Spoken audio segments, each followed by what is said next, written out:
Hello, how's it going, guys? So unfortunately, we did have on Friday when we normally play our D&D game, we had a player who basically had some family issues. So he had, I'm not gonna put all of his business out there, obviously, but he had to step away for just this Friday, like basically the weekend, to go take care of that. So we give him all of our best wishes, but family does come first. So I just went ahead and postponed the game because I wasn't feeling too good on Friday either. So, I didn't want them to get into a fight and be short one of their fighters because they only have basically two tanks, and if one of them's gone, that's problematic sometimes, especially as low level as they are. So with that, we paused, but next week we are gonna play. So if he still is kind of caught up with that, I might have to play his character for him or get an NPC to kind of back them up. But hopefully it doesn't come to that. So next week we're definitely going to be playing, and I'll get the video out Monday, unless half the party's gone. Because yeah, if I'm missing 3 out of 6 of my players, that's not even a game at that point. But I'll figure something out. If not, maybe I can just RP with whoever's there. But right now, I had a couple of you comment about how you like the map and you wanted to hear about some of the lore that's going on. So I'm going to give a small rundown of basically what's going on this map. I'm going to talk for about an hour and just give you a rundown on what's going on. So, first of all, I made this map myself, top to bottom, left to right, up and down, everywhere. I made this in Wonder Draft. So if you haven't heard of it, Wonder Draft, just Google it, take a look. There's a Reddit for it. You can see tutorials and you can check out stuff on YouTube for it. Definitely I would suggest, hey, taking a look at it, seeing if it's something that you'd want to learn. Because to get a map, that looks pretty good like this, you got to learn a few techniques and put a little bit of good time and effort into it. With this map here, I made it a chunk at a time. So the very dead center, like southern peninsula there, I made that first. Then I made the left side. Then I made the top. Then I made the right, and it was added over the course of like a few campaigns. So I didn't just spit this whole thing out in one go. Because it's you have the ability to add a lot of detail if you want to. So it's something that I worked on over time. Um, yeah, with that being said, like, yeah, Wonder Draft is pretty good. I think it's like maybe 20 or $30. I bought it a while ago, so I don't remember the price, but hey, it's definitely worth the purchase.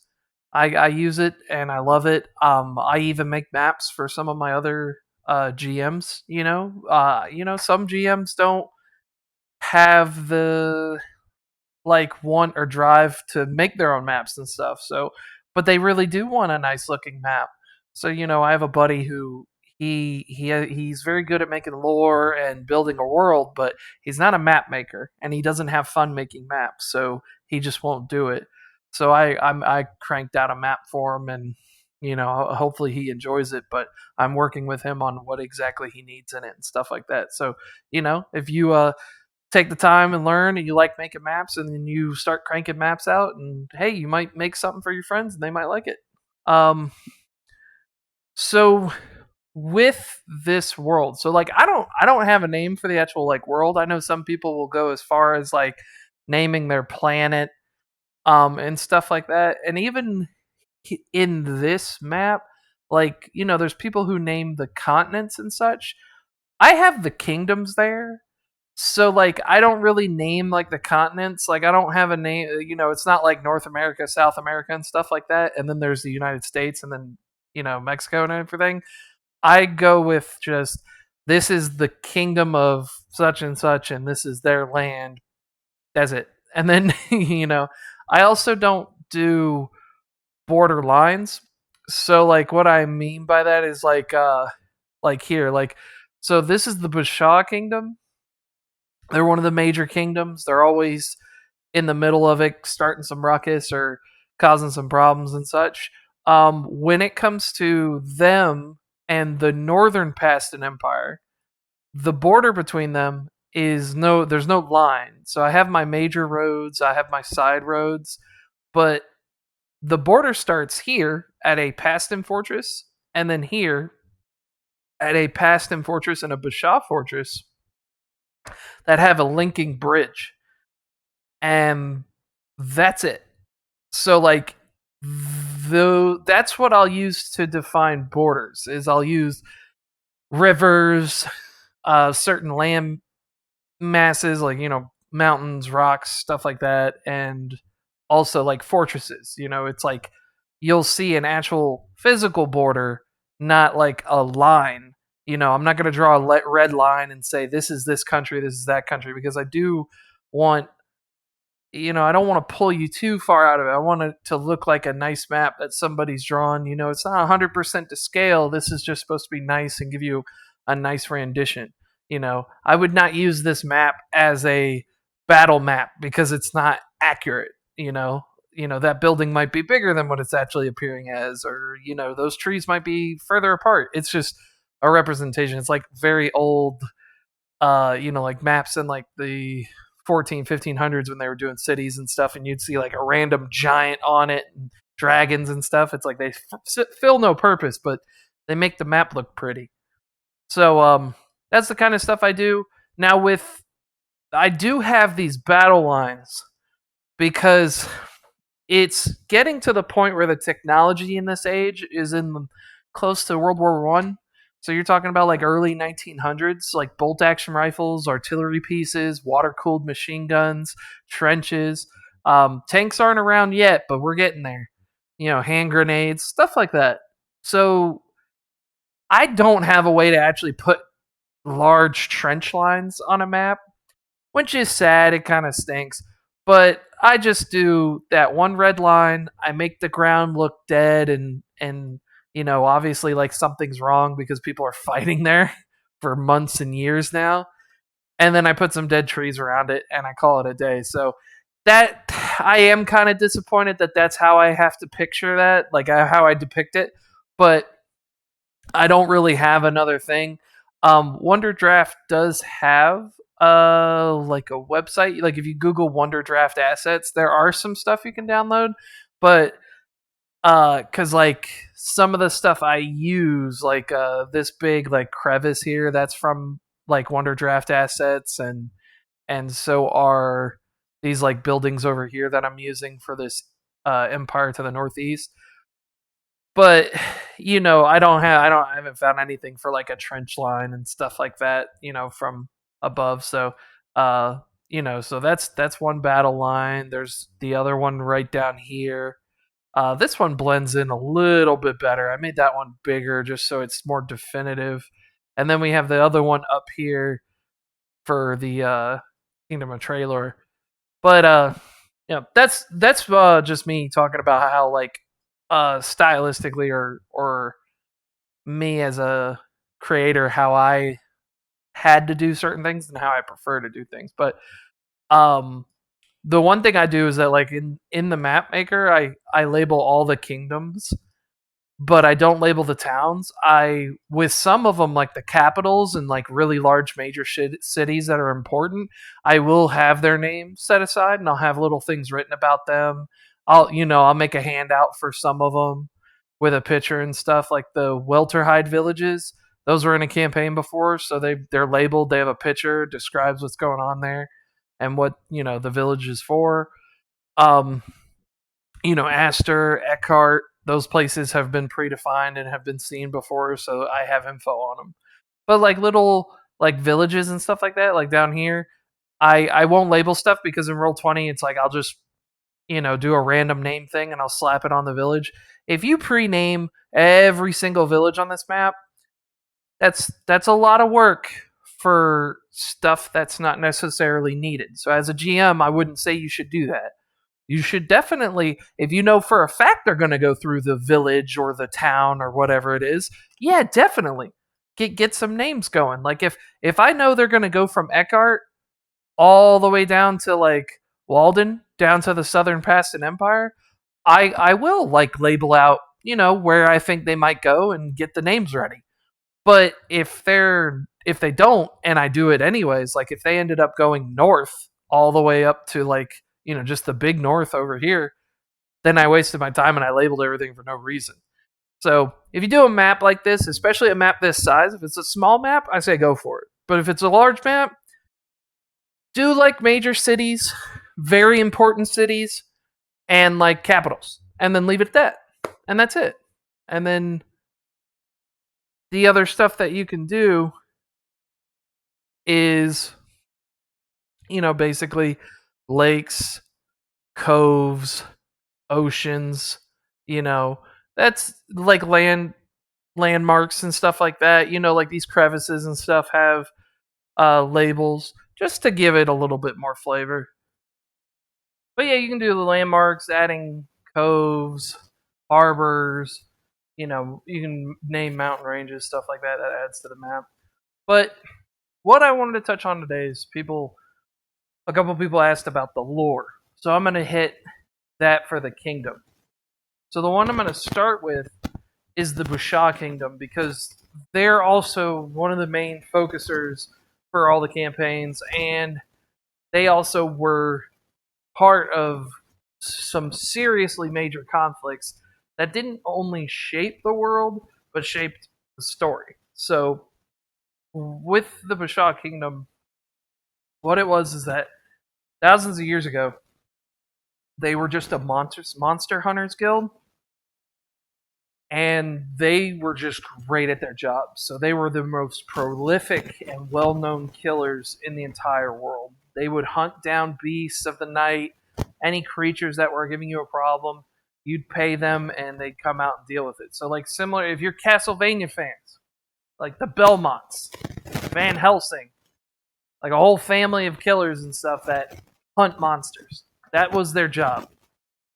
Well, with that, so they were just known as the Bashan Monster Hunters Guild. And I'll set this there. If somebody wants to read it, you can pause it. So they had a leader after basically hundreds of years of being these amazing, like, prolific killers. There was one of their leaders at the time, who was the head of the family. His name was Targeth. So Targeth Bashaw wanted more. He was looking at his lineage, and he's just seeing, like, they just had generation after generation of monster hunters, and they weren't dwindling in number, but you're seeing basically these guys becoming what is basically soldiers, or living a military career and having no other choice to make ends meet, and then some of them just dying horribly to a kraken or vampires, a chimera, a dragon, whatever they had to fight. So he just had enough with it, and there was a kingdom at the time called Astropo, and Astropo is where Astor. So Astor is the capital of what was formerly known as Astropo, and that's where the Bashaw Kingdom is taking up now. So, like, this whole peninsula here, from the northern area all the way down to the south, was Astropo. And what Targeth decided to do is that he saw that this kingdom was just under siege, like just dealing with monsters on the daily. They're like literally just like monsters running around, eating townspeople, stealing people in the night, casting spells on them and making them wander off into the woods and stuff. And the king's standing there idly by, and he's not really doing anything.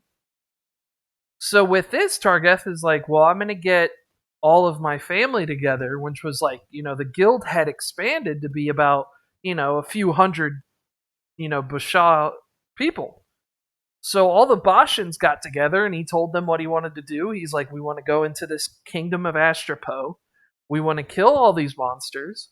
We want to save everybody as much as we can, and then replace the king. And then they all agreed to it, and it took them about 5 years. They moved in, they slowly started to just build up fortresses and teach the people how to defend themselves and give them weapons and move on slowly but surely, town to town, saving as many people as they can, and relocating them if need be. There were the Bashan caravans that were going on where they would just gather up the town, and if the town was too damaged or the food was spoiled and there wasn't a chance for them to survive too long, they would take them and move them to another location. And after 5 years of this and losing, Bashans to all these monsters and hard, grueling fighting, they achieved their goal and they moved on to the capital of Aster. So with the entire kingdom basically backing them, the Bashans and the people moved into Aster and just took the nobles and the king and threw them to the ground and said, "Get out. You guys are failures. You couldn't lead this country and this kingdom to better days, and you've just squandered away all the chances you had." So the Bashans were able to convince the people to basically just banish them. So all the nobles of Astrapo and the king's family and stuff, they left. Now, unfortunately, like about 8 months or some amount of months later, they would find that heading to the southern empires, which would be they would have left heading towards like Prisonboro, like down here to the southwest. Somewhere along one of those roads down to the south, they did find the nobles and the king's family of Astrapo had been killed by bandits and their jewels and everything were stolen. And some people thought that was just a fitting end to their failures and just kind of the cherry on top. But, the Bashans could care less. They did have a memorial for them, out of respect, but you don't see any statues and there definitely isn't a holiday. So after that, the Bashan Kingdom basically, was going through, they founded 8,000 years ago because of the Monster Hunters Guild, and they just began to deal with anyone that was in their way. They went from monster hunters to kings, and they did not deal with insult and slight very easily. So if you insulted them, they would go to war with you. And the army they had was so well trained and so seasoned that they would butcher anybody who crossed them. Now, at one point in time, they did get brassy. They decided to declare war on the entire species of dragons. They wanted to eliminate dragons as a threat. So, with that, they began a war against the dragons. The main thing that they had advantageous to them is that the humans can work together. So a lot of the dragons, some of them can, but like especially with the chromatics or reds, blacks, and stuff like that, those dragons won't. Like a lot of red dragons won't even work with their own like other red dragons. So it was pretty much like once the dragon races that did try to fought and lost, it was pretty much just a slow, grueling hunt and a grind to just eliminate the dragons. Now, during this time, the kingdom of Traylor, which is up in the north here, this area. Let me get that out of the way. This area. The Traylors are orcs. So they decided to side with the Bashans in this war against the dragons. And during this war, a few things unfolded. The dragons decided to use tactics because that seem almost like some dragons will do it. I think some of the like blues and possibly greens are a little bit more open to like bribery and stuff like that. But there are some dragons, when they're faced with possible extinction, they'll do anything, similar to any other human or orc or anything else. If you have gold and that can prevent your death, you would definitely give it away. Now some people wouldn't, and then they would just die. So during this war, which is called the War of Embers, you have the dragons and the orcs and the humans all fighting, and the dragons did some shady stuff. So some of them used their hoards of gold and jewels and such to pay shape changers and changelings and such to assassinate rulers and such of the Bashan and other human kingdoms and the Trailer Kingdom that they were at war with. And at the time, the dragons also signed a peace treaty with the Drow, and the Drow had come above ground and waged war against the humans. So during this time, the dragons are sitting there hiring anyone and anything that'll fight the humans, and the Drow are siding with them. And you have the orcs and the humans and everything fighting. And eventually, because the Drow stepped in, the Northeastern Empire of Dwarves, the where is that? They should be the Timberfair. So the Timberfair province is a dwarven kingdom, or descendants of said dwarven kingdoms that fought in the War of Embers, and they sided alongside. So it was like eventually it became, and of course with the Drow getting involved, the Dark Elves, you had the regular elves stepping up with the humans.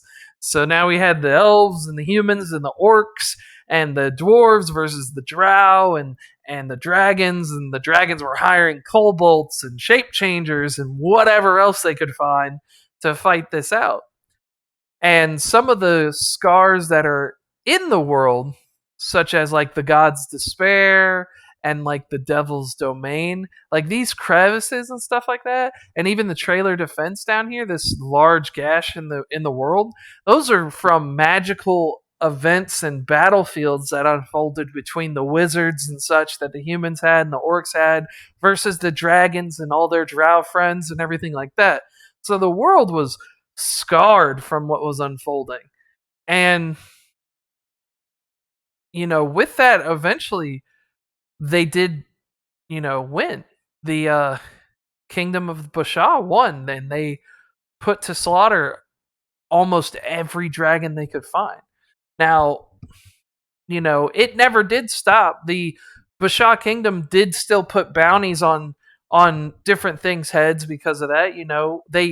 They pushed into the Underdark. They massacred the Drow. They put their places to the sword. They burned everything. And they made these Drow kingdoms disband and bend the knee. And any surviving Drow were put into like hard labor for the Bashan Kingdom or were put to slaughter. Now, there are rumors now, 8,000 years later, that there are some Drow forces that are still in the Underdark. But I mean, the War of Embers lasted 100 years, so it was definitely not an easy task and stuff. And the Bashaw Kingdom has had better choices and has made better decisions in their life. I don't think they should have done that, but they are a group of people that is built on generation and generation of hate and animosity towards like mystical creatures and monsters. So they saw the dragons as just like the worst monster ever. It's a smart, self-thinking monster. But at this point, they've killed so many of them, and it's been so long since anyone's seen a dragon that this world, all the people in it, except for those who have looked it up and are educated, but 99% of the people in this world, they believe dragons are just like beasts. They think, like from Game of Thrones, they think they're just a big lizard that flies around and can eat sheep and breathe fire and stuff. They don't know that they can talk, that they're sentient and stuff like that. They don't understand or comprehend the true meaning of what happened with the War of Embers. They think that the Dark Elves, the Drow, rose up from the Underdark with an army of like domesticated dragons and went to war with the humans and the dwarves and everybody like that. But that's not what happened. The Bashaw had a hatred for the dragons, and they wanted to wipe them out, and they basically achieved that goal. Now, there's still bounties on a dragon. If you can kill a dragon in this world and bring his head to the Bashaw, you will live out your life in luxury. They still, even to this day, unfortunately with the changelings, a changeling has a 5,000 gold bounty on its head, and I've had a player play as a changeling, so that has happened before. And he kept it real hush hush because I'm like, unless you're real close friends with them, I wouldn't do that because 5,000 gold's a lot of money. But they still have bounties on them. They hunted the changelings to no end, and they wiped out a lot of kobolds to the point where the kobolds actually had to like kind of go into hiding for a bit. And there still are kobolds who live in like deep forested areas or caves that come out and they'll raid some stuff, but they're not gonna, you know, get involved that much. But you're talking about during the War of Embers, the kobolds bred so fast and stuff like rabbits that you would see thousands of kobolds like charging into battle because they're getting paid by these dragons and such, or threatened. Some of them just got threatened by the dragon, and then they would do it that way too. But that's how it is sometimes. But with that, the Bashaw, they did that, and then roughly about 3,000 years later, so after the start of the War of Embers, so it was pretty much almost, maybe a couple hundred. So 8,000 years ago, the Bashaw Kingdom went from a monster hunter guild to a kingdom. Then a couple hundred years or so later, they did the War of Embers, and then probably about 3,000 years later, they had a war against this Necromancer, which is the Necromancer War. It's stated as that so simply because that's how it was. There was one guy, one who, as the story goes, he's just human. So one human man had a goal in mind. He wanted every living creature on the planet to give itself to death and come back as the undead, to be rebirthed as new life. And that's his goal. He just wants to kill everything. And he almost achieved it. So during that time, there are rumors, people assume where he came from, but there's no confirmation. Nobody even really knew his name. He was always just known as the Necromancer. He didn't have anyone on his side that wasn't dead. Like all of his generals, his commanders, all of his major fighters and stuff, those were people that he fought in combat and killed and re-rose from the dead or collected their body from like something. So like, if he walked by a graveyard and he would raise these people up. So he didn't have like any kind of person on his team that was alive. There's no one that they could talk to or try to glean information from. There's no one to torture. There's just the undead. So he just went at it and he tried to take them out. Eventually, it did get to the point, where his army was hundreds of thousands, and he was sitting there killing like close to 1 million people on the world, like just wiping out entire countries and kingdoms and towns and stuff like that, pushing further and further. When it got to that point, the Bashaw Kingdom got with everybody and, got with everyone that they could and said, we have to make a final stand against this man or we'll die. And they got every kingdom that was available to send everyone they had. And when they did this, there was a massive fight, lasted for days, and eventually the Necromancer was defeated.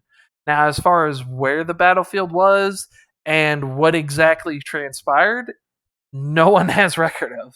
So whether that was hidden or 5,000 years ago, everybody's didn't pass it down or no one wrote it down, we don't know. But more than likely is that kind of information is kept hidden. Because even if you like necessarily found the Necromancer's body would have been moved, but even if you're excluding, like forget the Necromancer's body, if you got to that battlefield, the amount of magical items or anything that could potentially be there would probably be pretty astronomical. And maybe it's a crappy sword or maybe it's a crappy like staff or something, but I'm sure there'd probably be a pretty good amount of magical weapons or items that would be scattered throughout there. But who knows? But even after the death of the Necromancer, the power he achieved and the level of threat that he was still never diminished. So he died, he was defeated, and his army didn't disband. They didn't collapse. They didn't, this ain't Game of Thrones. Not the Night King. He didn't explode and then everybody, I mean, spoilers, I guess, but, it's been a minute. Y'all should know that already. But all his undead army just became commanderless, like aimless. So they were able to drive them into the north. So the Great North, where now there's just chunks of his army that just float around in the north, and that is where the job of the Kingdom of Trailer. They took it upon themselves to form the Trailer Defense, and they defend the north. Now, they used to be just a couple of walls on here, but then after the last player's campaign where someone tried to revive the Necromancer, they decided that they needed more room because the army attempted to come back south, and they were able to repel, 10 or 20,000 undead, but it almost cost them their country. So what they've done now is that with this new technology they've pushed out, they've created a pretty sizable trench line with artillery support and some rifles, and they have additional forts to supply them. So they are slowly beginning to expand north. But Trailer has decided that they would take on the defense from the undead. Now, there are still some here, the northern Bashaw colony, that are pushing into the north from other angles, as well as the Timberfair province. So they've been warned and they've been cautioned, but no one actually knows where the north goes. So they don't know if it keeps going, if there's a coast, if the undead are just wandering around. But I mean, there's undead that still come through every once in a while. Maybe 20, a dozen. On some occasions, a couple thousand will show up and there's a fight. And they just do so aimlessly, but they've been doing that for 5,000 years. So, they're expecting that it's, you could go out there and try to explore the north, but they've been steady flowing through and coming through at different borders for the last 5,000 years. So you could potentially head up there and then run into a horde of a couple 100,000 and then get massacred. And then, that wouldn't be good. You'd be eaten up, and that would, basically be it. But that's how the Necromancer War went. Some people theorize that he was such a prolific necromancer and so powerful because he somehow had managed to become the avatar of death himself, that he possibly challenged the original avatar and won. So some people theorize that. Some people theorize that he just found some totems or a book or something, but nobody ever figured out how he got to such power and such level. So, it still remains in a shroud of mystery. Now,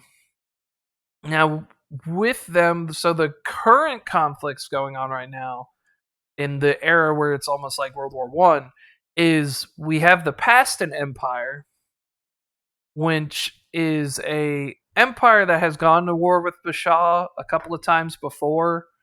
Bashaw has always had, issues with the Paston Empire because they didn't side with them during the War of Embers. Now, they definitely fought alongside them during the Necromancer War. Everyone fought. But once the Necromancer War ended, there were some kingdoms, out here to the west and up in the north and stuff like that, that didn't survive the Necromancer. They had, lost too many soldiers. They were crippled. Their people were starving. And the Bashaw Kingdom basically just went in and took them over and said, you don't have a military, you can't feed your people, you're now part of the Bashaw Kingdom, and you will thrive. And some people saw it as good, and the Paston Empire was always one of those people that just saw it as, the Bashaw Kingdom taking advantage and expanding their lands, but, they weren't willing to go go to war for it over at that time. But as they continued on, the Bashaw and their treatment of the drow that had survived the War of Embers, the Pastons had always displeased, like they always disliked that. They didn't like how the drow were treated. So they went to war over once for that, which basically just became a stalemate. And then another time was when the Zedrevin Kingdom, which is this island kingdom right here, that is primarily the main trainer and focuser and maker of magic users. Like that's where you would go when the Bashaw Kingdom basically was giving Zedrevin Kingdom the permission to basically be the only like teachers of magic and stuff. The Paston Empire went to war against that. Now, eventually, that came to a peace treaty because a lot of the kingdoms did agree that having a more controlled and well balanced like training and such for magic users is more beneficial to the world. It's one of those things is that like it's kind of similar to like the Jedi and Star Wars. Like, it's like, do you just let every baby who knows how to use the Force just kind of learn it on their own and potentially kill their mom by like accident because they're upset one day? Or do you send them to a school that specializes in training them? And every kingdom has to do that. So that's what they're kind of thinking. It's like, oh, that one can use magic, or this guy wants to learn magic. They'll send them to Zedrevin Kingdom and they'll learn magic, and then they'll go from there. Now, Zedrevin Kingdom also does, I wouldn't say rent out, but hire out, kind of like mercenaries or anything like that. They'll sell their magic users as advisors and uh, weapons and stuff to people. So, like, if you need a wizard to like hurl giant fireballs or do something crazy on the battlefield, they'll you can pay the Zedrevin Kingdom for that service. At the same time, you could also pay them to have a magic user who's very well learned and versed and stuff in certain ways to be able to advise you. And so, you could like get a Gandalf from Lord of the Rings, or you could get, a crazy cleric that can just blast lightning at people and heal people and stuff if you want to. But in this day and age, technology is amping up. People being able to use bolt action rifles is making magic users more valuable, but at the same time less. What's the word I'm trying to say?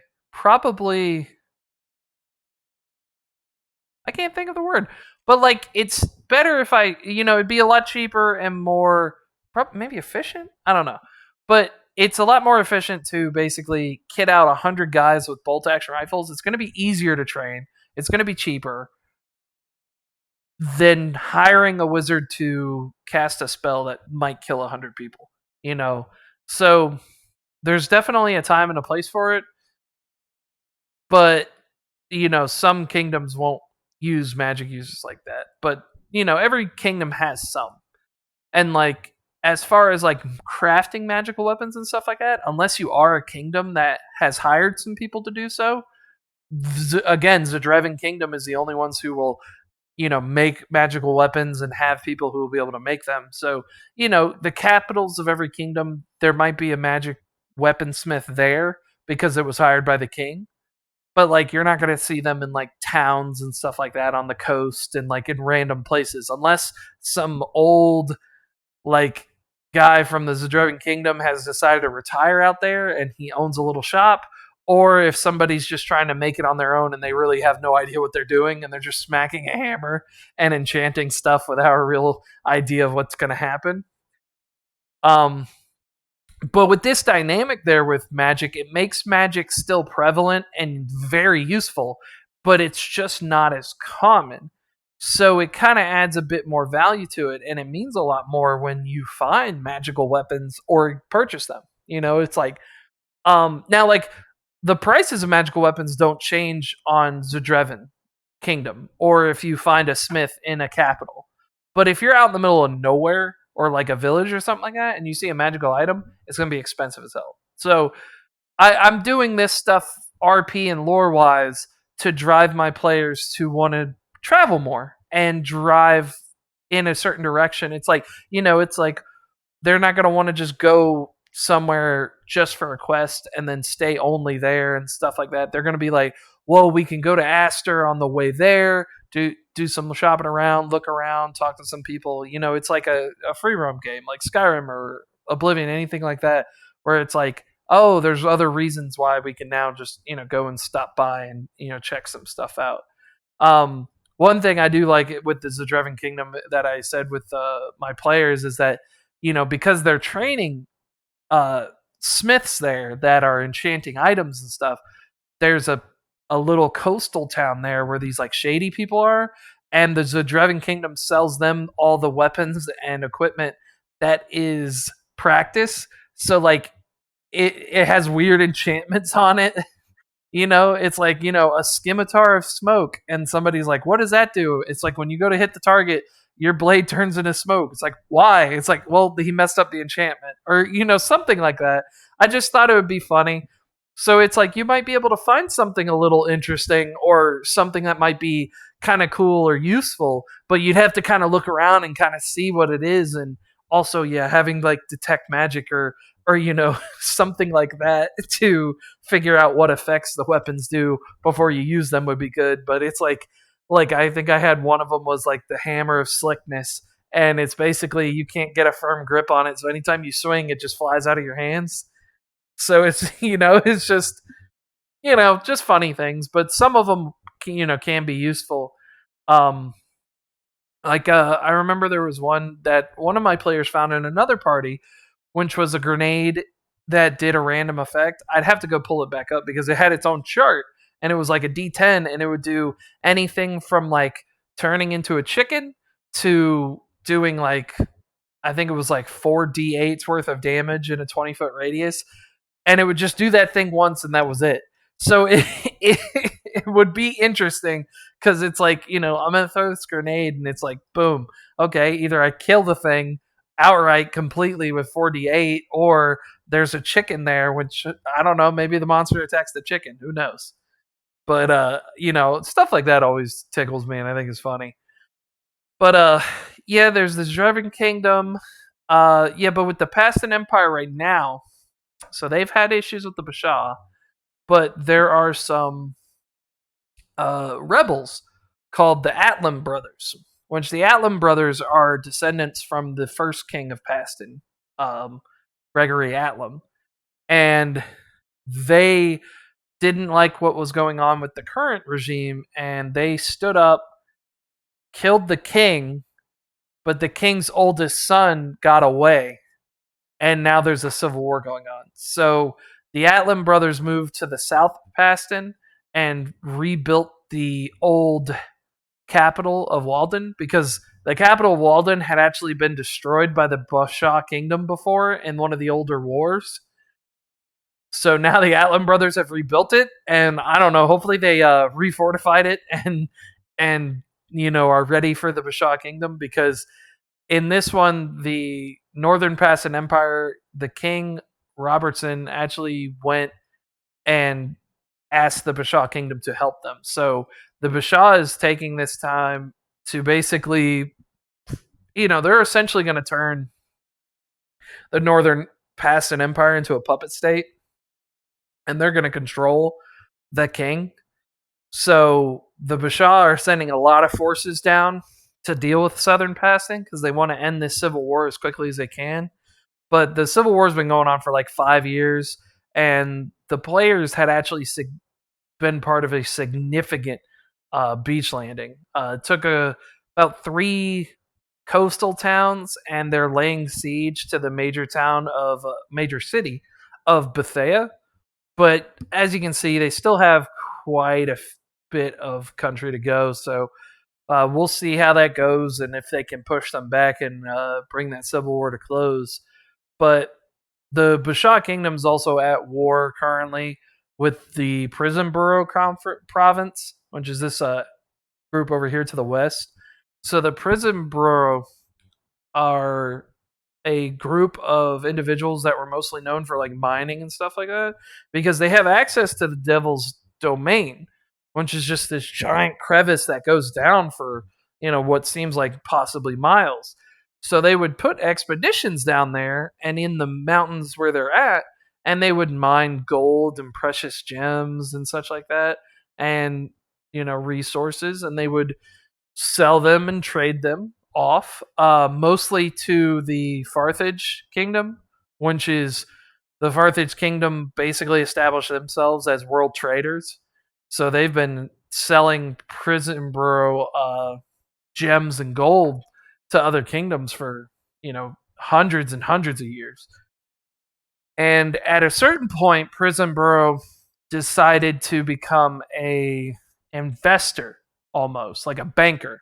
They would lend money and such to other kingdoms and would collect tithes as like interest. So they would get their money back plus a percentage. And they've done this to everybody for a couple hundred years now, at least. And what happened was is that they lent a lot of money to the Bashaw Kingdom, and the Bashaw Kingdom felt like they shouldn't have to pay it because they said that they defended the world and during the Necromancer War, and that they should get it just because you're grateful to be alive and such. Well, the prison bureau didn't see it as that, and they said that you have to pay us back plus the interest, and that we're not going to lend you any more money and such like that. And then the Bashaw Kingdom went to war with them. So currently, the Bashaw Kingdom has a much far better seasoned military and numerous military, but the prison bureau had so much wealth that the equipment that they use is far superior. So the prison bureau is technologically advanced, but as far as numbers and training, they kind of lack. So the war basically became a stalemate for the last 25 years and has basically just been a trench line from hell. And the land over there is just basically dying from the amount of fire and stuff like that they were lobbing at each other. But they're gonna go through it, and I'm sure once the Bashaw deal with this Paston Civil War and they get all those Paston troops and everything involved, they're gonna start dealing with the prison bureau as well, because at this time they'd have to kind of tackle the situation very similarly. They're gonna have to do some heavy, very devastating beach landings to try to deal with prison bureau, or find another way around those lines, and that would either involve sailing, far southwest off the map, or going through the Carthage Kingdom, and the Carthage Kingdom is basically trying to play neutral, so they're not going to go to war against the Bashaw, but they're definitely not going to help them either. So they'll have to figure that out. On another note, so we've gone through Detrosis. So the Detrosis Dynasty is a kind of like a samurai kind of Japanese kind of inspired culture. Like they're not too dominant. They really only have like 2 or 3 cities. Well, they have 2 cities and like 2 small towns. They're kind of like where monks and swordsmen and stuff like that live, because the country is run by a council of, was it 13 or 15? Sorry, I have to double check everything. 15. So they don't really go to war, they don't really get involved in too much, but they have a council of 15 swordsmen that basically run the country. And their whole culture is based around not only the use, but the ultimate creation of the best sword. So they not only want to be the best swordsman in how it's used and the best swordsman style and stuff like that, they also want to be the best creator of the world's best sword. So that's their ultimate goal. And the 15 swordsmen that are the council, you get replaced if one, you are not able to forge weapons anymore. Like if you can't forge a weapon anymore, like you're physically incapable, you can't be on the council anymore. 2 is if someone challenges you and defeats you. 3 is if you get voted down by the other 14 swordsmen, which has to be unanimous, or if you obviously die in combat or something like that. So you know, there's a few ways you can, but like yeah, it is one of those things where if you can't make a sword, you're stepping down. So there have been quite a few swordsmen who have done that. Now the swordsmen actually there aren't more than about 3 to 5 at any given time in Detrosis because a lot of the swordsmen actually do like to travel around and help the other kingdoms either as advisors or even like defending uh certain things that they think are unjust. So like they definitely won't get involved in like major conflicts or something like that, but if there's like a chimera like rampaging somewhere or something like that, they might show up and assist. And or if like the trailer kingdom is having an issue with the zombies trying to push down, like they've been known for swordsmen to push up there and help them out. So um at any given time there's about a dozen of them that are just kind of wandering around and enjoying the world and stuff like that, and they come together for major decisions and such. But yeah, the Detrosis Dynasty doesn't really get into anything, and it's also the best maker of swords and melee weapons and such. So, that's where a lot of people will go to spend money when it comes to like, getting the most amazing glaive or sword or axe or even hammer or something like that. You want them to make your equipment. Now they're not armors, they don't make armor. Like they use leather working and such like that, but they don't really do like plate and half plate and stuff. Now at the end of the day, Detrosis is just full of smiths, so you could probably find a decent armor maker in there, but that's not their true calling. Like that's not what their goal is. Like there are people who focus on making bladed weapons and such. Um, and then we went over what the trailer is. Uh, the Zedrevin. So the Najaren Islands. So the both of these islands used to be one kingdom. Right, these two. What they were was a pirate nation. They would just raid and attack coastal villages, hit supply lines, stuff like that. And at a certain point, the kingdoms and empires and such that were coming up had become so prominent and so vast that they just made a treaty between each other that the pirates can be dealt with. So eventually they just figured out that the Najaren Islands is where all the pirates had lived in their pirate nation, and they were attacked. So when that happened, they lost their major island. Most of their cities were destroyed. The boats were burned, and they were banished to the smaller island for about 500 years. Now, over that time, they just became like a group of like voodoo and magic users and very spiritual individuals and stuff like that.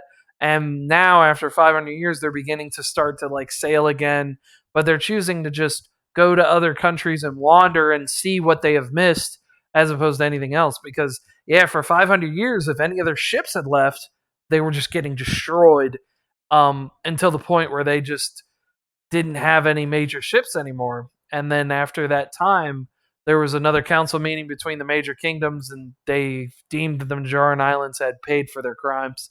So, and you would have to like speak with somebody. Like I could tell you as the GM, but I don't want to spoil everything.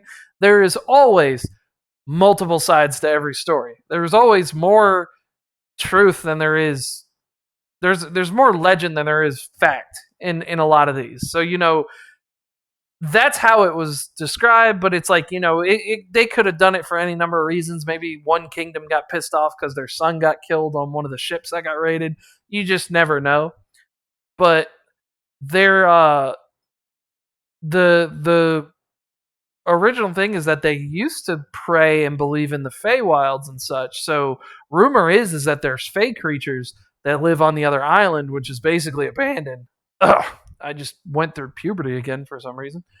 But that's what they assume is that there's Fey creatures and such that live there, which is why the Najarans have such an innate like pretty common magical ability. There's a lot of Najarans that have magical abilities and stuff like that, but they tend to use them in less of an aggressive fashion and more of a like witch doctor like healing or using them to convince people and trick people. They're more of like con men and simple healers now than anything else and less piratey. So they still have their roots in a little bit of corrupt dealings, but they're not as bad as they once were.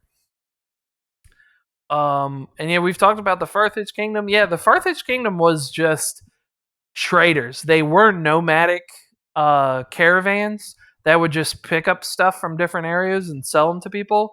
And then eventually they made enough money where one of their sultans decided to build a fortress, and he just kept adding on to it. And eventually, generation after generation, they just kept building and building until they had this massive city. And now they have multiple ports, and they just send out fleets to other areas and stuff like that. Like, the Farthage Kingdom are the only ones that are going to know what's on other continents, because right now, like, even the Bashaw Kingdom, they don't have ships that are able to cross such a massive ocean. Like, they don't even know where they would begin, how to navigate that, or anything. They would just they would have to rely on like magic users from the Zedrevin Kingdom, but you wouldn't want to risk the amount of money in a magic user for the hopes that they would find another continent. You would want to know exactly where you were going. So um, yeah, if anyone was as good with the Farthage Kingdom, they might be able to even find another continent. But besides them, let's see here: Zedrevin, Paston, Prison Burrow, Trailer.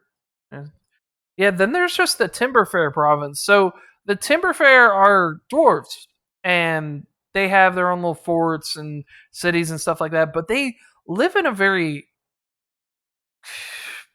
different kind of terrain, whereas there are mystical forests in their area where they have different types of trees, like multiple kinds of trees that are available to them, and some that are even inertly magical. And the dwarves will actually like build their buildings and build forts and build shields and different weapons and stuff from this wood.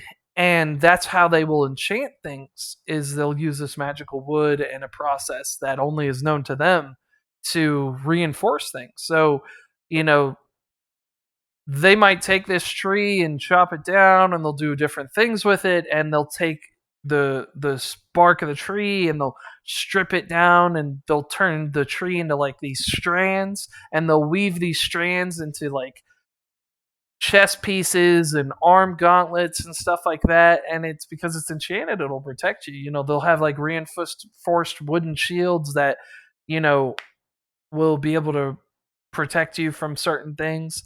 um and some of them that would even be fireproof. So like, you'd have to be in that kingdom and ask and take a look at different things and maybe see the process to figure out all exactly what they could do with them.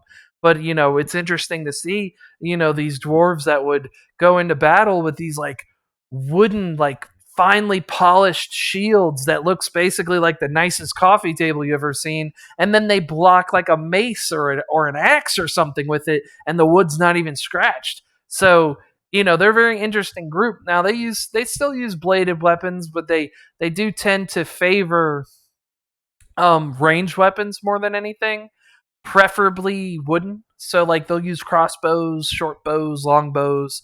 I mean, they do have some rifles and such, but they feel that if they can hewn the wood and turn their projectiles out of this enchanted wood, not only the weapon itself, that they could get a potential battlefield advantage that's even further than if they used lead shots and bullets.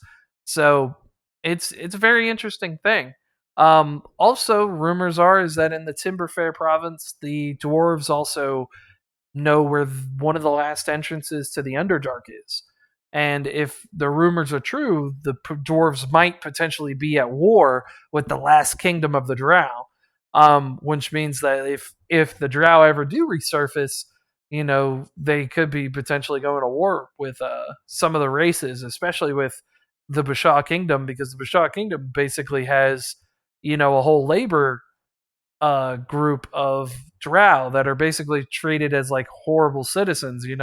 They're basically treated as like indentured servants and such, and laborers. So I'm not gonna say slavery because it's not that bad. Yeah, I wouldn't say they're slaves, but it's more like indentured servants. Because like, there are communities of drow in the Bashaw Kingdom, but they're just really mistreated. So, which is funny because I also had a player play as a drow, and he had to deal with that sometimes with how people looked at him and dealt with him and stuff. And it was interesting, you know. So like when you think that uh, you'll have players not choose the hardest difficulty, there's always someone who will, you know.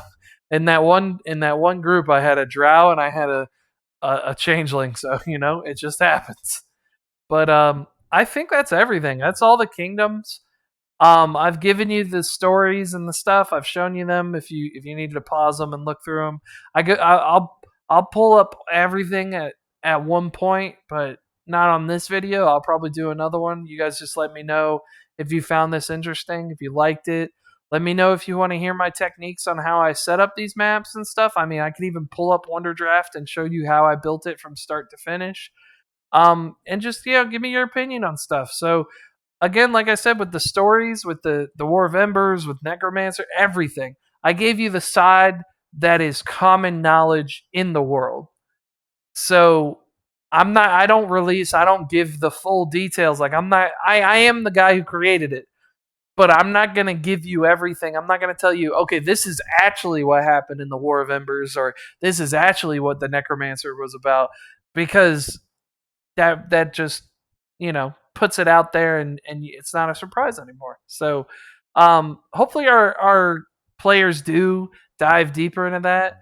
But if not, if you guys aren't too crazy about spoilers and stuff like that, like if you don't care, just leave in the comment like, hey, I want the full lore, I want exactly what happened, I want to know how good or how bad people were, and what exactly went down in these stories. And I don't care if it's spoiled for me. That's fine. Just leave a comment that you want that, and I'll do that another time. But I've been yapping off for about an hour now, so I think I'm gonna cut it here. I just want to thank you guys for tuning in. Just remember, I'm Gordo the Guardsman, and I am going to be doing a $10 Amazon gift card giveaway once we get our 75th subscriber. I know it's not a lot. I know it's just $10, but hey, that's $10 off a nice pair of headphones you were looking at, or for V-Bucks, or I don't know. I don't play Fortnite, but whatever the hell you guys using Fortnite and stuff, or for Call of Duty, I don't know, man. Whatever y'all want to buy, they got a lot of stuff on there. I buy like socks on Amazon, so I don't know what everybody else is buying, but it'd be $10 towards that. So just let your friends know. All you got to do is just comment, like, and then subscribe, and you'll get a chance to win $10. I'm gonna do another one at 100, and then we'll start amping it up from there. You know. But thanks for tuning in, guys. You guys have a wonderful day. Make sure you stay safe out there. All right.